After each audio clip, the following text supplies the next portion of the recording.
So if you lie to the government, it's called a crime. But if the government lies to you, it's called politics. What's one thing you want to say to your future husband? I hope that you still have my ring size in your notes. And I need a baby by the end of the year. Hold up. Wait a minute. My brother, you got to get to work then, bro. Hey, at this point, you know what I'm saying? Get some 1942 and just go crazy tonight. You got to get to work, my boy. I said, what's your message to your future husband? I'm assuming it's you. She said she needed a baby by the end of the year. So you need to get to work. I'm talking tonight. I mean, I'm with it. You see her? My nigga. You're waiting for Mr. Absolutely Perfect. And you're drawn to the kind of really handsome, glamorous guys who are high in dark triad traits, you know, psychopathy, Machiavellianism, narcissism. Because often those guys are really charming, and these are very likely to be the ones who are having multiple women on the go and are going to ghost you and stuff, you know. I think that sometimes women need to be much wiser about the men that they are attracted to, and there's this, it's something you see so often in romantic fiction intended for women, so it's basically porn for women, right, is the bad boy who changes for you. He's horrible to other women and he's distant and whatever, but you are the special one and you are the one who's gonna like turn him around. And I think so many women find that really seductive as a narrative, and it is such a destructive narrative because it's basically never happens. Are you single? Yes. Why haven't you committed to a guy yet? Because he jumped on my windshield when I was driving away and broke my fucking windshield. I sent him to jail, air tagged, like, all this shit. Is this your ex or what? Yeah. How long were you together? 8 months. What led up to that happening? He got jealous because, like, I can do kind of like whatever I want, and I kind of have the mentality of like I'm my own person, like I can do it. I have my own life and shit, you know. And so like he got mad at that basically. So what does he get in return for doing?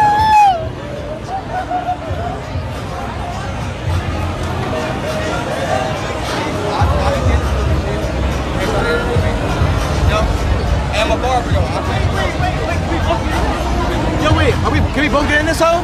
You just ruined the whole thing. Bro, my bad, bro. Hey. That's the motherfucker that got. What would you guys rate me 1 to 10? Okay, so I would give you like an 8.5. Only because of your haircut. Oh, my haircut? Your haircut, bro. Come on. I said an 8, solid, a solid 8. Because you don't have your hair done. Bro, it's cute, but you gotta twist it up or something. I gotta do a twist? Like twist off? Like a braid? Twist. Twist. You should just try it out. Do you know how to do it? Okay. Would you do it for me? I interrupted. Where is that? Where this video gonna be at? Oh, it's gonna be on everything. You wanna be my co-star? Okay. I love tall women. I love when a girl's taller than me. I love it. She want me. She want me. I think, like, it's literally perfect for hugging. You can go over me, say goodbye. You're really pretty though. I fought with you. Thank you. Really good. What's your favorite food? I like pasta and seafood. You like food truck type stuff? Yes. You down to go like First Friday? I've been there once. Well, we gotta go again. Okay. Okay. Let him cook. How old are you? 21. I'm 24 today. Any of you have a man? No, I wouldn't be out here right now. So why isn't it any guy has committed to you yet? These hoes ain't loyal. Because fuck them, we're outside. Because I don't want them. Some men have tried to get with you, but you told them no. Yes. Multiple times. So why you friend zone them instead of give them a shot? Because I'm outside. So you like being for the streets? Yep, I like being a hoe. Why do you take pride in being with multiple men? I'm not with multiple men. Like, I talk to them, but I don't sleep with them. It's just fun. I take their money and that's it. Peace. Take their money? Yeah. How do you do that? I just talk to them. You just make them spend on you? Pretty girl privilege. What's the most a guy has spent on you that you weren't seeing romantically? $2,000. He bought me a Louis purse. For you? Yes. And you didn't sleep with him? Nope. What'd you have to do to get it? Just bring him to the mall. Listen, I don't know about y'all, but I'm just so tired of being a strong, independent man. I just want a woman to come into my life and just take all the weight off my shoulders. I can't do this alone. I'm tired of being a strong, independent man. I'm tired of it. Like, I just want to be at home, cook and clean, and then when my woman gets off of work, I can just give her her meal, and she can just lay down while I rub her feet. I just want to be her housekeeper. I don't want to go to work anymore. I'm tired of working these 50, 60-hour weeks, and I'm paying all my own bills. I'm just so tired. I'm tired. I can't handle it anymore. I just really can't do it anymore. So I'm looking for my queen, my hard-working queen, because I'm tired. I just want to be in my natural, I want to be in my natural environment. That's all I want. I'm tired of it. I don't know who promoted this strong, independent black man thing. I can't do it anymore. I need a hard-working woman that can take care of me, pay all the bills, while I'm at home cooking and cleaning. That's it. So like, there's been a lot of online discussion about whether or not you should be okay with your significant other having a best friend of the opposite gender. And I've always been kind of a skeptic of that because I have a ton of female friends that I don't want to just fuck.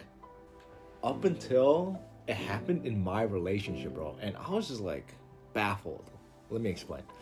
So me and my girlfriend at the time were dating for like 2 years plus, right? And we're pretty locked in. Like there's not like much like issues in our relationship at the time.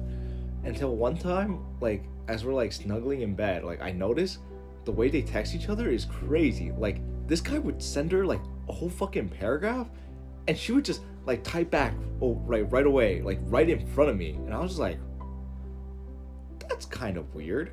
Like that's like, we don't even text like that, you know? Like, so that was the first thing. And I was like, that's kind of weird. But I just shrugged it off because I'm like, I'm not insecure, right? And they've been friends like prior to us dating. So I was like, okay.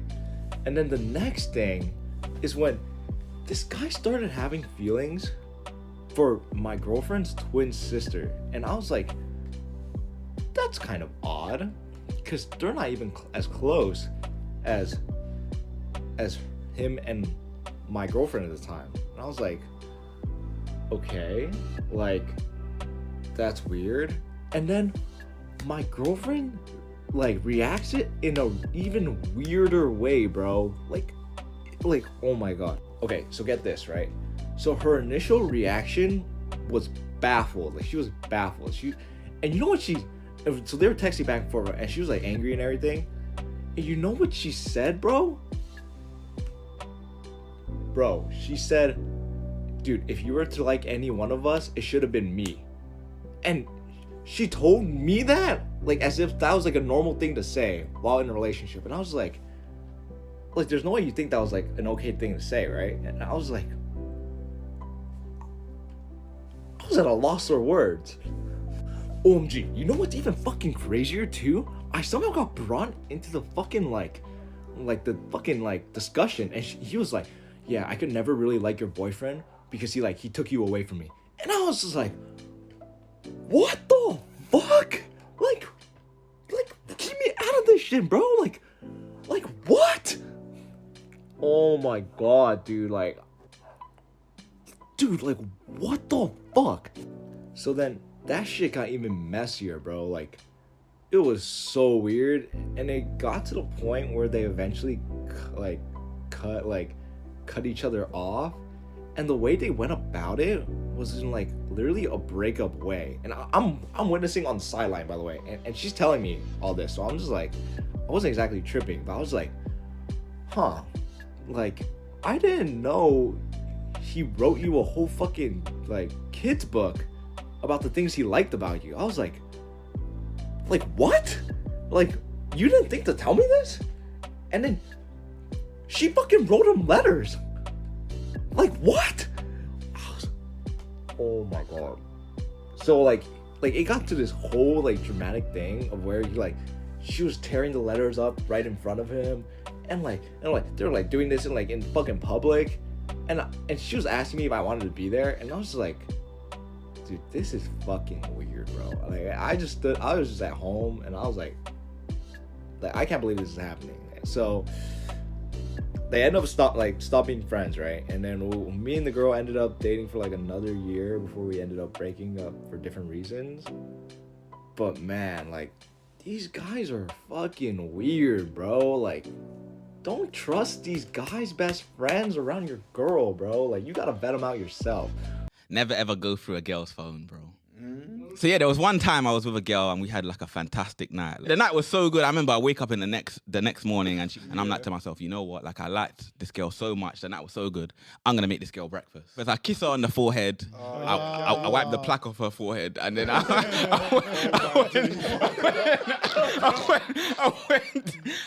went downstairs to start making breakfast. I opened the fridge. I've got all the ingredients I need, but I'm like, nah, my baby deserves it fresh. Okay. I'm going out. I go to Sainsbury's, bro. I bought croissants, bro. I bought croissants, yeah. And then I go upstairs and I'm like to her, babe, look, I'm cooking you breakfast in bed. Do you want one croissant or do you want two? She's like, oh, I love them. Like, give me two, please. Duh.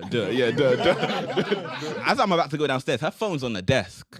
And her phone's just like vibrating, like it's just pinging off. It's pinging off. Intrusive thoughts start to set in. The angel on my shoulder's like, look, like you don't need to go through the phone. Like everything was good.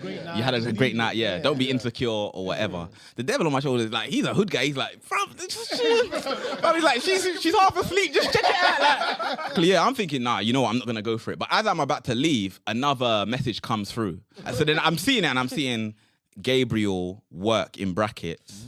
But the messages are like, oh, hi, babe. What do you want to eat tomorrow? As soon as I see it, my head's hot. So the angel on my shoulder is like, look, I know a guy called Gabriel. He's harmless. Like it's all good. It's like maybe like basically what you said. Like maybe it's just a work friend. Like everybody's got them. Like he cooks for her. That's calm. The devil on my shoulder. That's not Gabriel. That's Gabrielle, bro. That's Gabrielle. And he's piping, bro. You're the coleslaw here. Don't be taken for a fool.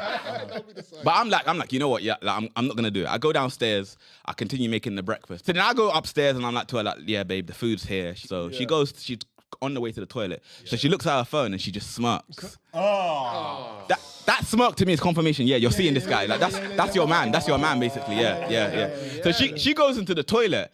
And the angel on my shoulder is like, look, Dej, don't do this. Like, don't confront her. You had a great night. Like, look at the wet patch on the bed. Look at the wet patch on the bed. He's like, whoever this Gabriel guy is, he can't match the 7 strokes. He can't match the 7 strokes you gave her last night. Don't be toxic, bro. Look at the wet patch. That's what he's saying. The devil on my shoulder is like, nah, the wet patch is from the blood, the spillage of blood, because she stabbed you in the back, bro. Like, don't. She's definitely doing something with this guy. You have to confront her. Don't be a dweeb, bro. So she comes back out of the toilet and I'm like, look, who's Gabriel? And she's like, what do you mean? I'm like, you speak Anglais, bro, don't you? Like, she starts crying. Like, she's basically begging me to go through the phone. She's like, if you see all of the messages, it will be calm. Like, we don't do anything. It's just like friendly banter sort of thing. Yeah. The angel on my shoulders, like, the angel on my shoulders, like, see, Dej, this is what you do. You ruin things. This is what you do. Like, just because you're insecure, now you've made the girl cry. Like, you didn't need to do this. You're always gambling with your love life. You have a queen here. You have a queen here. Yeah. Don't ruin it. Yeah. The devil on my shoulders, like, queen's a sket, bro. Queen's a sket, bro.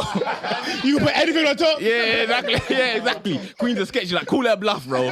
Call her bluff. Go through the phone. Bet money you're gonna see something. So then I'm like, you know what? I'm gonna go through the phone. I take the phone. The messages weren't good, bro.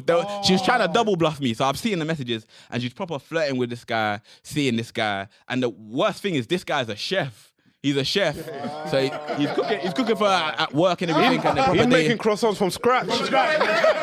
So then I'm basically like to her, I'm like, you know what, like, I'm not gonna see you again. Like, not even because of the competition, but just because you can't be honest. So she's getting ready to go home. I'm like, you know what? Let me just give her one more kiss. I've seen it in the movies where that kiss goodbye. It's that closure kiss. That closure kiss. So I kiss her, yeah, and then a tear drops onto my lip. I loved it, bro. I loved it. It was salty, bro. I could taste the regret, bro. Yeah. That's what was missing from my omelette, bro. Yeah, exactly. Yeah, I needed that.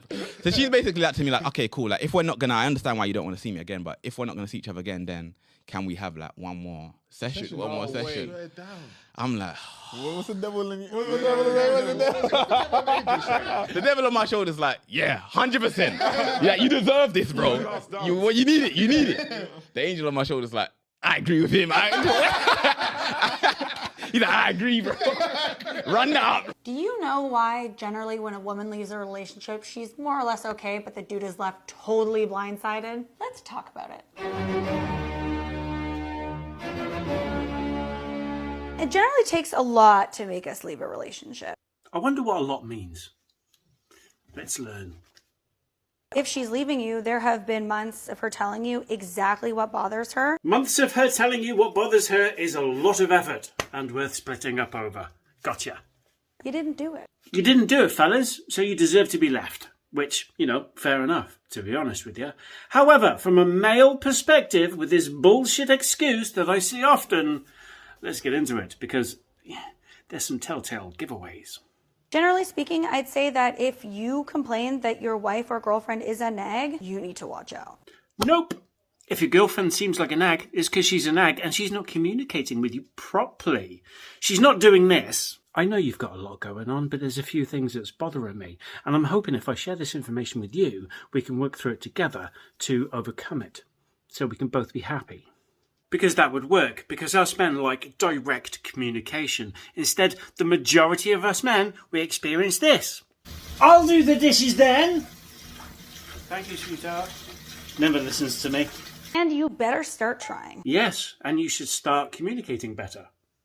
Because here's the thing about women. When our needs are no longer met, here's the bit that speaks volumes.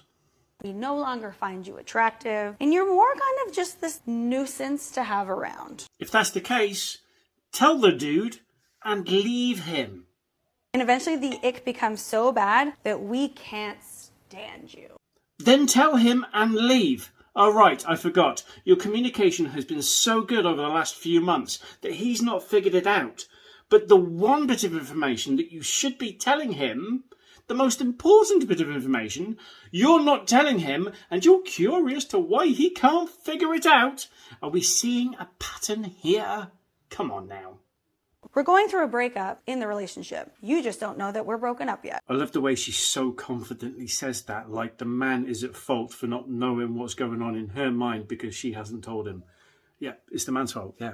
So then when women finally do leave, in their mind, they've been broken up for months. Any woman who agrees with what she's saying right there is selfish, self-obsessed, and they do not care about other people's feelings. So, if that's the case, the fellas dodged a bullet that they pissed off. And then when the breakup happens, you're all shocked. And you didn't see this coming. Sir, how did you not see this coming? Because you're selfish and you don't communicate. I'd say it's really easy to tell when a woman is trying to make a relationship work. There it is. You shouldn't have to tell. You should be told. That's communication. Well, easy for everyone except for you. And that's lack of accountability.